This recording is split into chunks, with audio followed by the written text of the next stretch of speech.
Indian air defense systems have successfully thwarted a barrage of missiles and drone attacks from Pakistan.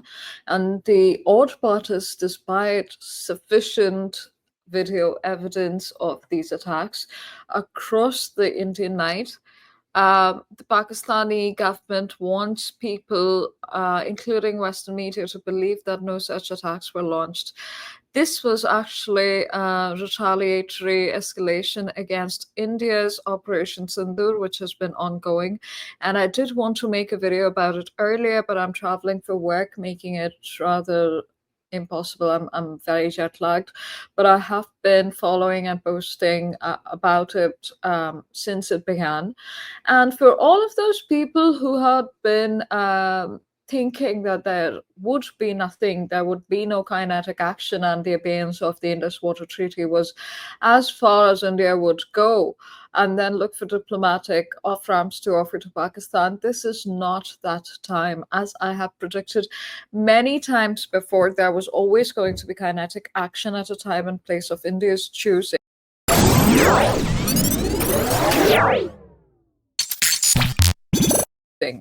And it did keep the Pakistani government off balance. And Operation Sindoor was undertaken to solely target terrorist hideouts in Pakistan. Now, Pakistan is a state sponsor of terror. The West, the US especially, has covered for it for decades.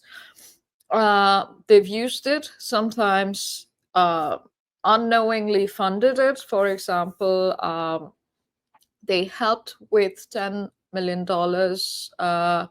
from the CIA, $10 million from the CIA to help them create the Afghan Taliban, which, they gave that money to Pakistan thinking that that would help them counter terrorism.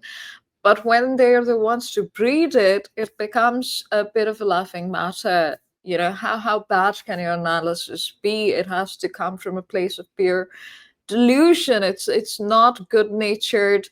Um,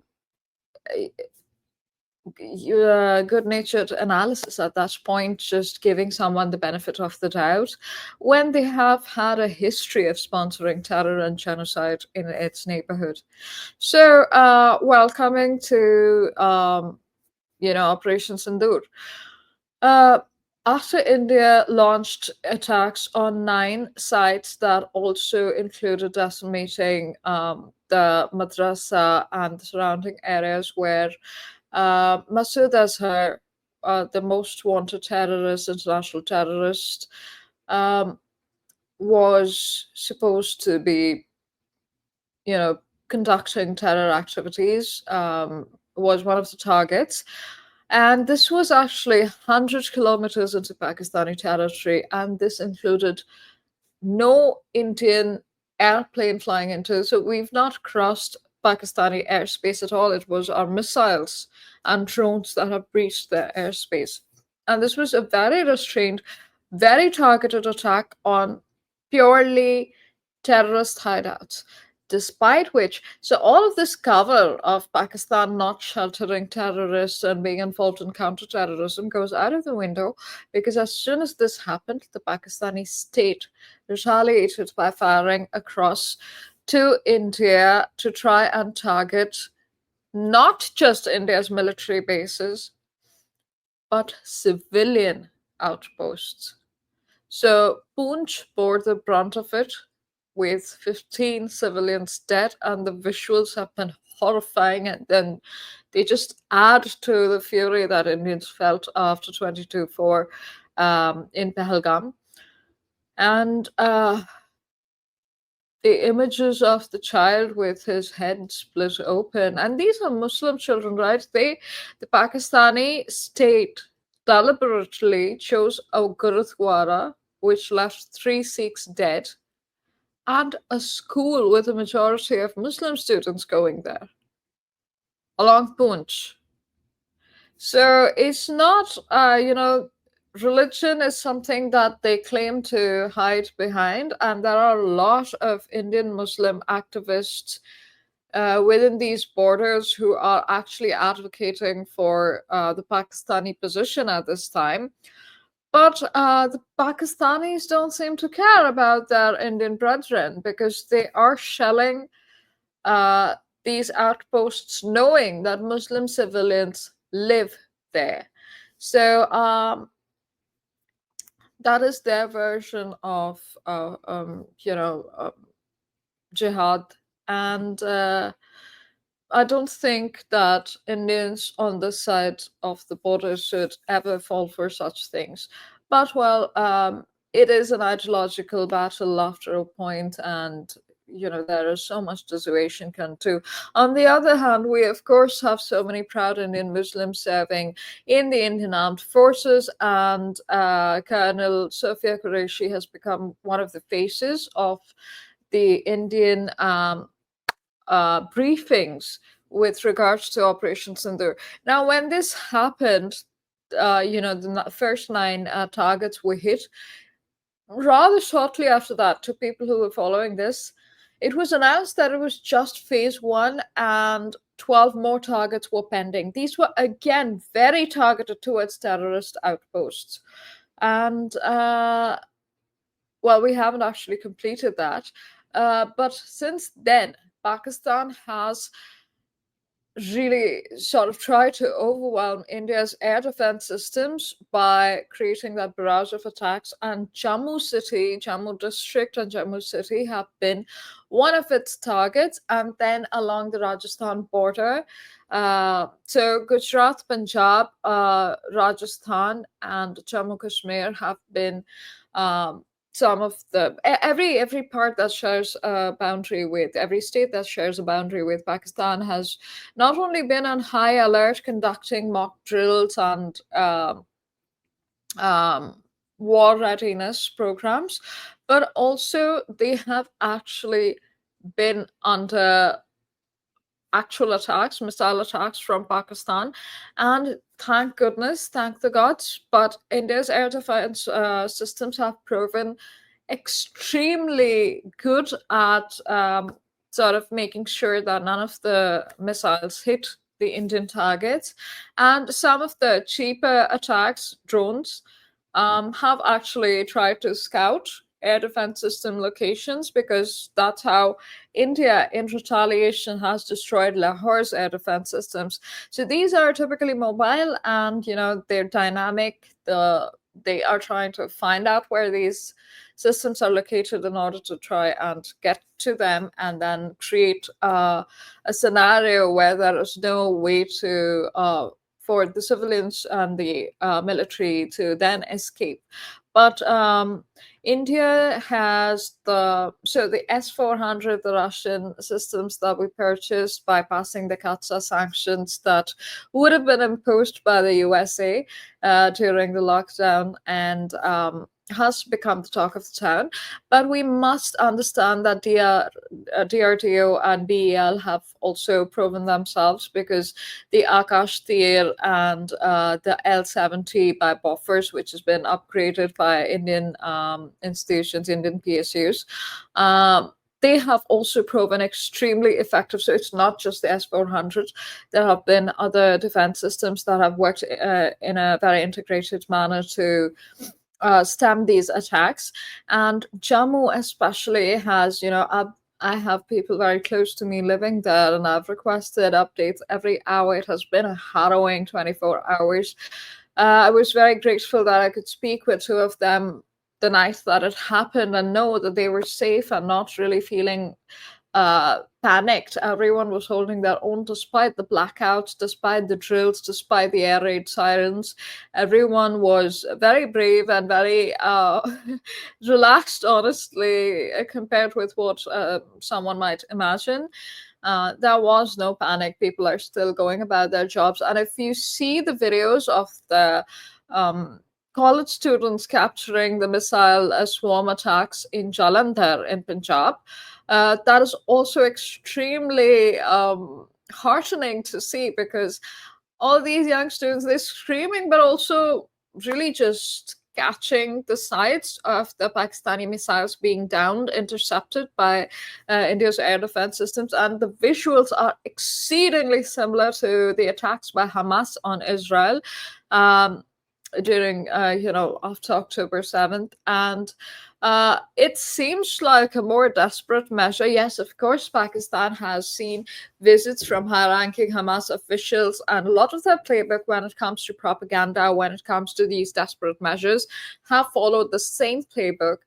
But the thing is that this has not been without its dangers, right? It is a proper attack. It is a call to war which India has taken on. And it is said that India's navy is very well prepared. And, there have been reports of Karachi port being under threat, but nothing has happened yet. There have also been reports of two JF-17s and one F-16 being downed. Now, one must remember that the F-16 was never supposed to be used against India, right? It was given on the basis that it would only be used against terror operations. Now, if you're breeding terror, how do you use it against terror operations? See, this is the thing that the US, especially under the previous administration, has been extremely pro-Pakistan and pro-Islamist jihad against India. I'm not going to mince words here, right? We are at war.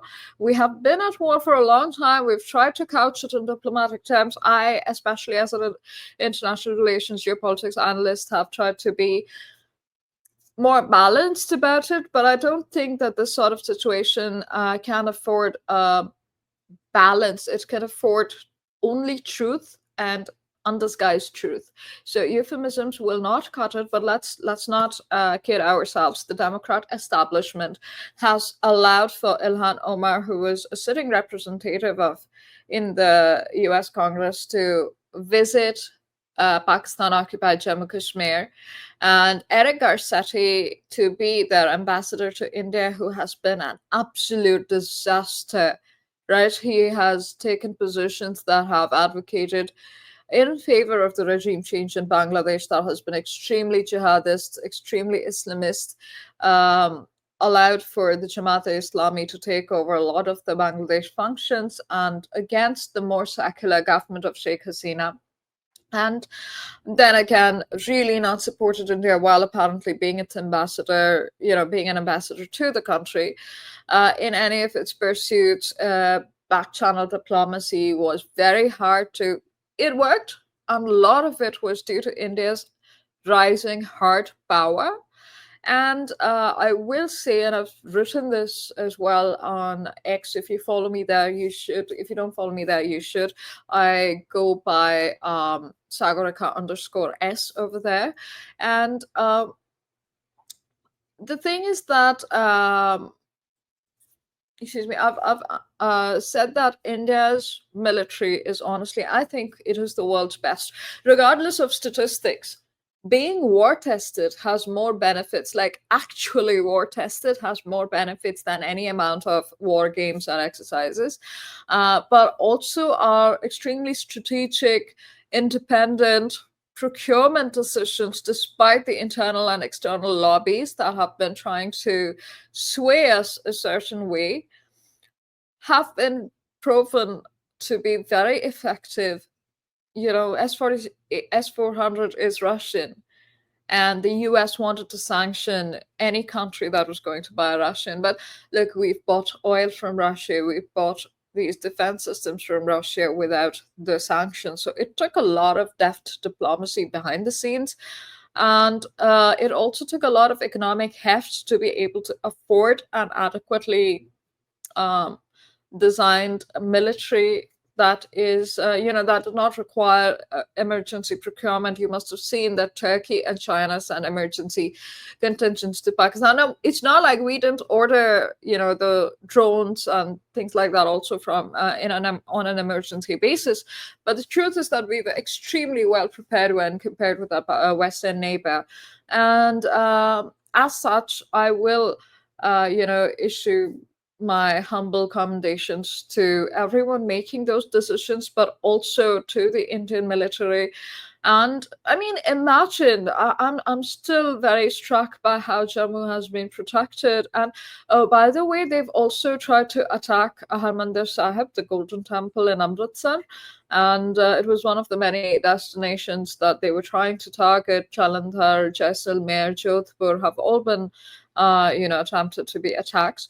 But yeah, this kind of goes to show that how deeply misled the Khalistani idea is, because Islamists obviously hold no place in their hearts for anything related to Sikhism. And, the Gurudwara in Kartarpur is taken over by Muslims. The administration is Muslim. It's only that they take the money that they get from all the Sikh pilgrims to the Gurudwara that is misused then by the Muslim administration, right? It's not used to benefit Sikhs in Pakistan by any measure. And this is the same thing. Like, you have Pakistan attacking the holiest of Sikh sites, attacking Gurudwara in Poonch deliberately, attacking, other places of worship, other Sikh populated areas in across the country, across Punjab. And then there are these apparent Sikhs. So I don't think there's a very distinct difference between Khalistanis and Sikhs. It's just that they wear the turban the same way and claim to have tribal affiliations to Sikhism. But it is, something that should jolt quite a few who aren't that ideologically rooted to the idea of Sikh supremacism to reconsider where their alliances lie and who has goodwill for them. So that is that. And you're going back to our defense procurement, as well as so there's a few things I wanted to address. Now, I'm not sure that I should do this on this video, but let's make it long. So there's economics and there's diplomacy. Everything, when people have been clamoring for folks to be less nationalistic because it's an isolationist policy and supremacist and gods know what, because none of it is true. The thing is that an India first approach has helped with our economic expansion, like having over $650 billion in reserves, in foreign reserves. Compare this with being with the balance of payment crisis in 1991 that forced us to privatize and liberalize our economy, right? We had no money to pay back the loan. We had to be bailed out. We had no money to survive. And in that situation, if there is war, what do you think will happen? So what war does, and I think a lot of people, especially millennials, I'm seeing that a lot of the younger people are just very, very confident in their identity. But a lot of people of my age, my peers, have grown up with some sort of post-trauma behavior that makes them deeply uprooted, deracinated, colonized in their outlook. And what happens is that they want to not identify with being Hindu, with being Indian, and they're okay with a low rate of growth being called the Hindu rate of growth. Like, how deeply disrespectful is that? But Raghuram Rajan, the famed economist who was governor of the RBI, but has since been angling for a political position with the Indian opposition, hoping to sort of become the figurehead that Manmohan Singh was. So that sort of approach where, our economics was going to be attacked in so many ways, right? Like, were we not in a place where our economics was very strong, we would be in trouble. We are in a hostile neighborhood. That's not something that any government can attempt to change. You're not going to change the fact that Pakistan and Bangladesh have essentially come about from a religious need for separation from the Hindu majority India, right? They said that we cannot live with Hindus and thus have to be separate. We hate them, and have continued their hostile behavior after partition since decades. So, excuse me. So, you know, that is a reality. We can't change that. And then on the other side, we have China. So we live in a hostile neighborhood without adequate economic buffers. India is always going to be in a very difficult spot. India could, you know, as a sovereign nation, we do not then want to then become a client state like Pakistan is. That takes away from any sovereignty we might have achieved in 1947. And India has not behaved like that. Even during non alignment, we said we don't choose a side because, sure, technically we were sort of in the USSR bloc in terms of our own administration, administrative measures, and political outlook, because we became socialist and as close to communism as possible. But technically, we were non aligned. And strategic autonomy is actually very different. So it's not non aligned, it's multi aligned, keeping in view the India first approach. So, this is actually not dissimilar to Trump's own independent approach for America, where he thinks the US should be non interventionist. So, India has typically been non interventionist over the last decade, not before that, right? LTTE, we did Bangladesh, we did the RNAW was involved in the Nepal change of government as well, from monarchy to democracy, communism, honestly, bringing about communism in our neighboring state.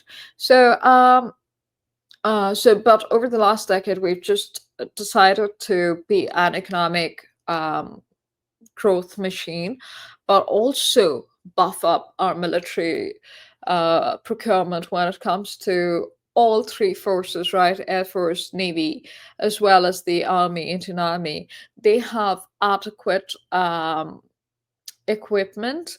And there are still several issues that are trying to be addressed in terms of modernizing the Indian systems and processes, but they do face internal challenges in terms of policymakers coming together. And the issue is also that street veto accounts for too much in the country, not allowing the executive to actually take decisions that would benefit its citizens. So, anyway, coming to economics. Now, Hungary has designated George Soros as an economic terrorist. At the same time, we have not done anything of that sort. And one of our major conglomerates, which has essentially functioned as the state's arm for capitalist expansion for national interest, like Toyota or Mitsubishi do for Japan, or even Kia or Hyundai. I mean, Hyundai and Samsung too for South Korea, or Chevrolet and Cargill and General Motors do for the US, right? United Foods. All of these are essentially capitalist arms of state power. And so Adani is one of the Adani Group is one of the major and better known arms of the Indian state. And the constant attacks from, think tanks, protest groups, church funded protest groups at that, have essentially caused so much damage to our economy, but have not been treated like the terrorist activity that they should have been, right? Because how can George Soros's birth country designate him an economic terrorist? Him causing Black Wednesday in Britain would, designate him the same in the UK, but he's still not called that because he is politically very influential there as well. So in India, he his media organizations have been behind a coordinated attack. Hindenburg is one of the Soros founded agencies that had previously attacked Adani. And then once that shut down, it spawned a whole lot of mini Hindenburgs from ex-Hindenburg employees who then continued the attack on Adani. And now that we're in Jimport in Kerala got inaugurated, we must be very grateful that it happened, because there the people were whipped up into a frenzy, funded by external groups to protest against the port coming up. Any sort of developmental activity for India is being hampered by such activism, and this is something that directly impacts GDP growth for the nation. It impacts how we can then hold up against a terrorist nation like Pakistan. So even the Starlight protests in Tamil Nadu, right, that ended up requiring India to import copper from Pakistan. We're giving money to a stately hostile nation because even though we had the full opportunity to not have to do that, right? Billions of dollars. And yeah, okay, millions of dollars, not billions, but for copper to Pakistan. And at the same time, we're also situated in a timeline where there's so many people who are so comfortable in their burrows of everyday grind that they do take holidays to Turkey, to Azerbaijan, to sort of explore the European part of that is accessible without the European price tags, not knowing that they are directly funding actions against the Indian state. Right. It's very, I don't know, people don't seem to take accountability onto themselves for a cause. They expect that the state does everything for them. They protect them against terrorist attacks, and they protect them against Pakistani attacks, and somehow they themselves are unaccountable for funding these attacks, right? Here, I give money to a shopkeeper and or a scam artist, sorry, not an actual legitimate businessman. I give money to a scam artist, but then I expect the government to rescue me at all times. Like, they'll do their bit, but you're not going to recover anything, and you're essentially empowering that scam artist to then go and defraud many more people, and then you don't take accountability for yourself. It's also the same thing with those copy pasting Pakistani propaganda calling for peace at this time with hashtags like say no to war and saying de-escalate. These are actually traitors. Again, I'm not going to be using euphemisms, but they are copy pasting something of like a toolkit that has been given by, because this is what the Pakistani government is calling for. If you're repeating your enemy's talking points, you are essentially a traitor against your own nation, right?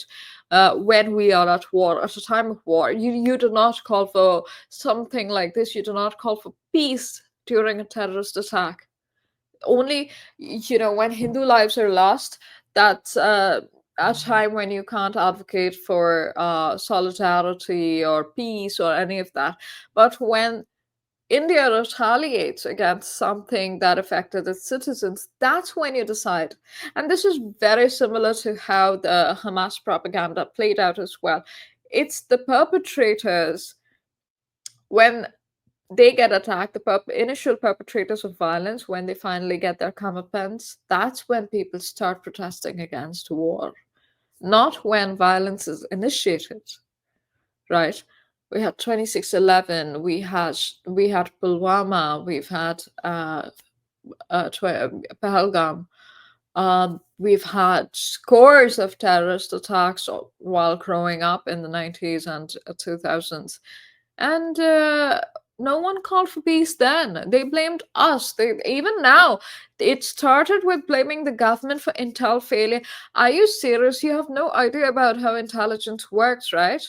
No one in Pakistan is blaming the Pakistani army for intel failures in attacks that happened that have happened across that country over the few years.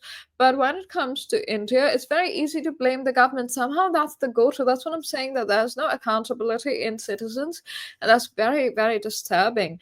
So intel officers put their lives on the line every single day trying to account for all these attacks, but human intelligence is extremely crucial. It's not like, there's some secondary research going on and you can look at Google and find out the time and place and people involved in a particular attack. So over the years, you can imagine that we've probably stopped hundreds of attacks, and one of them is going to go through, especially because of the traders within our borders and overground workers that Pakistan sends.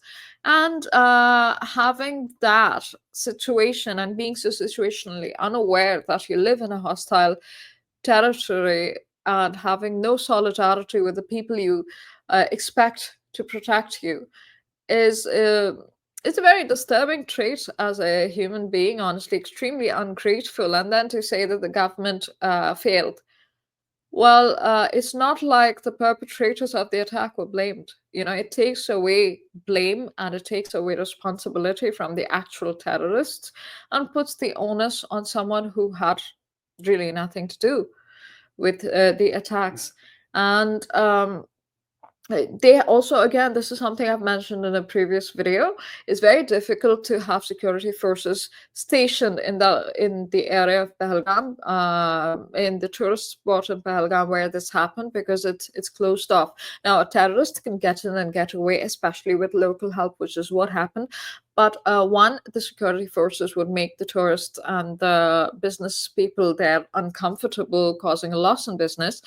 Two, it's not, it would essentially be grounds for ambush for the Indian armed forces to have been stationed there, because it's a closed-off area and there's no escape for an organized force. There's escape for an agile terrorist group to get away, especially with local help. But essentially, if it's a closed-off area, the terrain is such that you cannot have security forces there.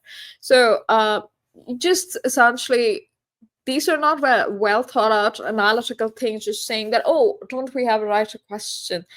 I mean, you actually don't. Rights aren't something that are just given. Yeah, rights are essentially what the society decides they are at a certain point. And this just comes across as someone being either dumb or malicious. And most of these things have been malicious. They've been tinged with a heavy dose of political propaganda. And at a time when Indian citizens have been attacked, using domestic politics to sort of create these differences in opinion have been deeply disruptive and honestly come across as malicious. So after that sort of rhetoric, we've got the say no to war, don't escalate, de-escalate. You just find like one thing and then you copy paste that across the board and you see this toolkit being activated. So escalation was one of those things, because now the escalation ladder that is used in a war is being discussed, and Pakistani government calls for de-escalation. So a lot of the communist spheres within India have started talking about de-escalation as well, and saying that war only causes widows and war causes war. No one wins a war. None of these are true, by the way. Right, like yes, war does cause widows, but so does terrorism. It's not a binary that war can happen. Okay, so India cannot afford to not fight back against a state like Pakistan, because we've chosen to not act. We've chosen the route of diplomacy before. We've chosen the route of inaction before. 2611 had no repercussions. In fact, it was planned even by people within India who still go unpunished, that it would be washed out as a false flag attack. And this was one of the attempts. Even this time, the Pakistanis are saying it's a false flag attack within the country. So they're saying that India is firing its own missiles and intercepting them itself. So it requires a level of delusion that is unknown to many Indians. However, they are adopted by many people across the border, but also they're very useful idiots within Indian borders. So, okay, I've sort of gone on a rant. I did not mean to, but since I had not uploaded a video about this issue since it began, and I really wanted to discuss Operation Sindoor, and the name of which has, it was very, very apt, based, as the young people call it now. It referred to Tuesday being Hanuman. Hanuman's Day, and we know that he's covered in sindoor, but also it refers to the sindoor that was wiped off Himanshi Narwal and many other widows who suffered in Pahalgam. So the Pakistani terrorists told them to go and tell Modi about what happened, and well, Modi responded. So if you liked this video, please do like, share, and subscribe. Do share it to your friends, and let me know your thoughts below on things I've missed. I know this was not comprehensive, but there was just so much to cover. I want to do something more in terms of the economic aspect of things, about why it is so important to not be in the state that Pakistan is. By the way, they've started asking for loans again, and India is trying to dissuade. Yeah, honestly, there should be a mechanism that sort of penalizes the IMF for giving loan bailouts to Pakistan constantly. But yeah, do share this video, especially to people who need an update and don't really know what has gone on so far, and are just following things more superficially than from a conceptual standpoint. This gives them talking points, I hope, to dissuade others from falling into this trap of de-escalate, war is not an option, and things like that, trying to be pacifist, because it's not as if others like myself are warmongers. It is that without force being used to punish perpetrators, we will always bleed through 1,000 cuts, which has been Pakistan's doctrine. So, well, I'll see you on the other side, hopefully soon. And until then.